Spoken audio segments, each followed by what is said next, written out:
Sir মেয়েটার অবস্থা তো বেশি ভালো না স্যার। এই ব্যাপারটা ওর বাবা মাকে জানানো উচিত না? অন্তত স্যার হাসপাতালে অ্যাডমিট করে। এটা বলে যাচ্ছ তুমি? তোমার টাকাটা বন্ধ করে দিলে তুমি, তোমার পরিবার, তোমার বাচ্চা না খেতে পেয়ে মরে যাবে। Sorry sir, sorry.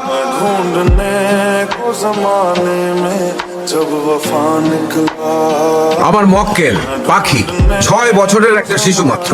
আজ তার জীবন এমন একটা অবস্থায় দাঁড়িয়েছে যে স্কুলে যাওয়ার পরিবর্তে তাকে আদালতের দ্বারস্থ হতে হয়েছে। একজন ক্রিমিনাল একটা বাচ্চা মেয়েকে কিডন্যাপ করেছে মলেস্ট করার জন্য। Objection your honour. Objection sustained. Thank you my lord. কিন্তু জনি যে একজন অপরাধী তার যথেষ্ট সাক্ষ্য প্রমাণ ইতোমধ্যে আমি আদালতের কাছে পেশ করেছি। এদি হাসান জনি, এটাই তো আপনার আসল নাম। আপনার বাবার সাথে আপনার সম্পর্ক কেমন ছিল? আপনার মায়ের মৃত্যুর পর ভালো ছিল না।